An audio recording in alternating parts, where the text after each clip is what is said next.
Manga Sakamoto Days chapter 228 kemarin cerita menyorot intensitas pertarungan yang tidak hanya menguji kekuatan fisik, tetapi juga memperlihatkan dinamika karakter yang kompleks.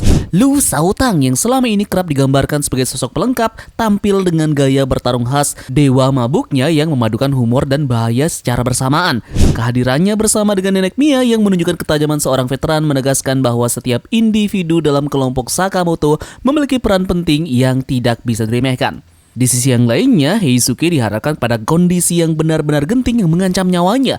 Ketegangan ini bukan sekedar pertarungan melainkan juga potensi titik balik bagi karakternya antara kejatuhan atau kebangkitan menuju kemampuan barunya. Nah, melalui chapter ini, mangaka Yuto Suzuki sengaja menyeimbangkan nuansa komedi dan tragedi sebagai ciri khas dari narasi Sakamoto Days. Sedangkan untuk prediksi chapter kedepannya, berbagai kemungkinan terbuka. Mulai dari kebangkitan Heisuke melalui awakeningnya, kelanjutan aksi memukau Lu dalam mode mabuknya, hingga potensi hadirnya Sakamoto sendiri sebagai katalis perubahan dalam jalannya pertempuran. Chapter sebelumnya dibuka dengan Lu yang memasuki apa yang disebut sebagai Raja Mabuk. Penampilannya kacau, rambutnya terurai namun setiap langkahnya mematikan. Ia bergerak seperti orang mabuk, seperti setiap goyangan menjadi serangan presisi ke arah polisi pembunuh yang tak dikenal. Salah satu momen ikonik Lu yakni melakukan Miriki Counter, sebuah teknik penangkisan yang mengubah serangan menjadi momen balasan yang sangat mematikan. Di sisi yang lainnya, Nenek pun tampil sebagai pendukung kunci. Senjata utamanya yakni jarum akupuntur yang ia lemparkan dengan ketepatan tingkat tinggi. Ia menyelamatkan Lu 2 kali. Pertama dari serangan mendadak, lalu dari serangan api balasan. Keahliannya ini pun menunjukkan bahwa meski sudah lama pensiun, naluri dan kemampuan membunuhnya tetap tajam yang membuatnya kembali menjadi badass dalam sekejap mata. Sementara untuk Heisuke sendiri, sekarang berada dalam pertarungan intens melawan Kumanomi. Meskipun sekarang terluka parah, senjatanya terlihat seperti sniper tetap bertahan, memungkinkan dia pun terus bertempur dalam kondisi yang nyaris putus asa. Chapter lalu pun ditutup dengan adegan yang mengerikan. Heisuke menerima serangan brutal yang membuat nasibnya tidak jelas. Nah, kali ini kita sedikit menganalisis terkait dengan chapter lalu ya, di mana chapter ini pun kelihatan bahwa ini merupakan kebangkitan karakter dari Lu Shaotang. Setelah sekian lama berada di pinggir cerita, Lu akhirnya mendapatkan spotlight yang sangat besar. Gaya bertarungnya yakni dewa mabuk miliknya menjadi ciri khas yang sangat unik. Terlihat ceroboh, tapi justru sangat benar-benar efektif. Ini bisa dibaca sebagai simbol bahwa Lu ini meskipun tak punya jalan hidup serapi Sakamoto ataupun Nagumo, tetap punya kekuatan yang mematikan. Kita lihat saja penggunaan teknik Miriki Counternya, yakni membaca dan menangkis serangan di detik terakhirnya. Ini menunjukkan bahwa mabuknya bukan kelemahan, melainkan bentuk seni bertarung. Jadi akhirnya Lu ini bukan sekedar karakter pendukung humor ataupun pemabuk saja. Dia adalah salah satu pilar kekuatan trio awal dari Sakamoto, yakni Sakamoto, Shin, dan juga Lu. Kemudian di sisi yang lainnya, Nenek Mia adalah representasi assassin generasi lama. Mia berperan sebagai penyeimbang, Lu yang kacau dibantu oleh presisi mematikan oleh seorang veteran ini. Jarum akupuntur miliknya pun adalah bentuk senjata old school yang kontras dengan senjata api modern dari lawannya. Kemudian dia bukan sekedar penghibur ataupun karakter nenek lucu. Chapter ini pun menegaskan bahwa dalam dunia Sakamoto Days, bahkan yang sudah pensiun pun bisa tetap berbahaya.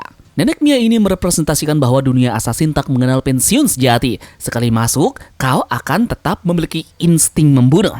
Yup, dan kemudian untuk Heisuke sendiri meski punya bakat sniper yang luar biasa, lagi dan lagi ditampilkan berada di ujung tanduknya. Pertarungan melawan Kumanomi menekankan bahwa bakat saja tak cukup, mental dan pengalaman juga sangat penting. Nah, momen ini ketika dia terluka parah, ini pun bisa dibaca sebagai dua hal penting. Pertama, potensi awakening. Mungkin ia akan membuka kemampuan baru snipernya. Yang kedua, trigger emosional untuk rekan-rekannya. Kalau dia benar-benar kalah di sini, ini bisa jadi bahan bakar cerita bagi Sakamoto ataupun Shin. Heisuke adalah cermin dari karakter underdog yang selalu diragukan.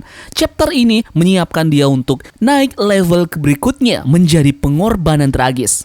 Nah, kemudian kita akan prediksi tentang apa yang akan terjadi pada Sakamoto Days chapter 229. Pertama tentu saja nasib dari Heisuke. Apakah dia tumbang atau bangkit? Pada panel terakhir chapter lalu menunjukkan Heisuke yang dipukul brutal. Ini bisa jadi awal dari dua kemungkinan. Pertama adalah kalah sejenak, hampir mati, agar karakter lain misalnya Shin ataupun bahkan Sakamoto sendiri masuk untuk menyelamatkannya. Kemudian yang kedua adalah awakening kemampuan dari sniper. Banyak fans yang berspekulasi bahwa Heisuke ini akan membuka latent ability, semacam insting tembak otomatis ataupun bullet prediction yang membuatnya melampaui keterbatasannya. Jadi untuk prediksinya, chapter depan akan memperlihatkan flashback singkat masa lalu dari Heisuke. Mungkin itu training, trauma, ataupun alasan dia menjadi sniper. Lalu diakhiri dengan momen balik keadaan, entah itu dengan tembakan ajaib atau trik yang tidak terduga. Kemudian untuk Lu Shaotang sendiri masih menjadi fokus pada chapter depan. Karena judul pada chapter lalu adalah Lu, ada kemungkinan lanjutan dari chapter depan masih menyorot aksinya. Gaya Raja Mabuk bisa dieksplor lebih jauh, mungkin akan diperlihatkan jurus pamungkasnya dalam keadaan mabuk berat. Kemudian lawannya yakni polisi misterius bisa saja akan kalah di chapter depan, atau justru menunjukkan kemampuan Lu kuat supaya pertarungan tidak terlalu cepat selesai. Jadi prediksinya, Lu akan terus menjadi sorotan humor ataupun aksinya, bahkan mungkin menyelamatkan Heisuke secara tidak langsung. Kemudian kita membahas peran dari nenek Mia di chapter depan. Mia kemungkinan tetap aktif untuk membantu Lu. Ia bisa jadi penjaga belakang yang memastikan Lu ini tidak celaka akibat mabuknya. Jadi juga dia yang pertama kali menyadari kondisi dari Heisuke dan memberi pertolongan awal.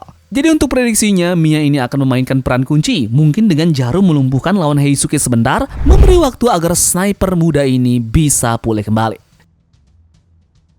Di sisi yang lainnya, lawannya yakni Kumanomi, pertarungan melawan dia akan belum selesai. Dia masih lawan berbahaya dan tidak bisa untuk diremehkan. Nah, lantas kehadiran Sakamoto pun bisa menjadi penanda baik.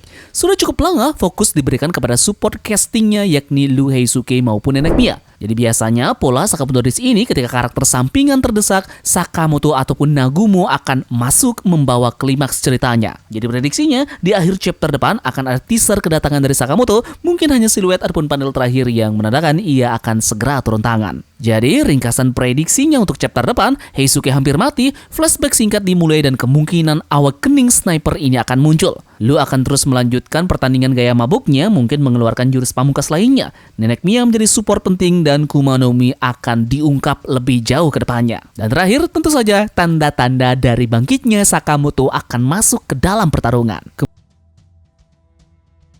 Kemudian prediksi untuk kembalinya Uzuki juga berpotensi sangat besar.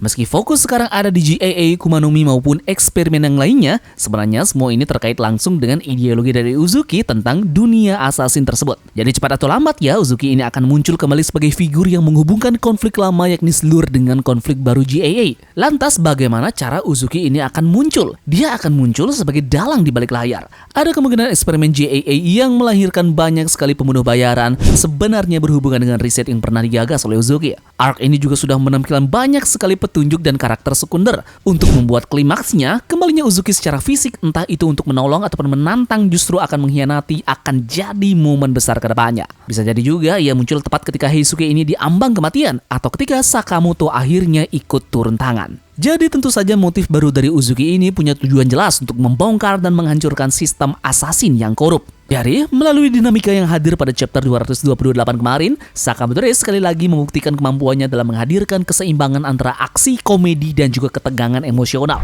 Pertarungan Lu yang memadukan gaya mabuk dengan teknik tingkat tinggi, keberanian dari nenek Mia yang menegaskan kekuatan generasi lama, serta nasib genting dari Heisuke yang tergantung di ujung nyawa, menjadi fondasi untuk mengantarkan cerita ke arah yang lebih besar lagi. Prediksi pada chapter depan pun kemungkinan kebangkitan Heisuke melalui sebuah awakening, kelanjutan aksi mematikan Lu dan bayangan hadirnya Sakamoto sebagai seorang penyelamat. Dan juga tentu saja potensi kembalinya Uzuki, figur antagonis ideologis yang akan mengubah konflik lama dengan bahaya baru yang sedang diincar olehnya. Yup, jadi terima kasih sudah menonton ya, dan kita akan ketemu lagi di review Sakamoto Days chapter 229 di minggu ini.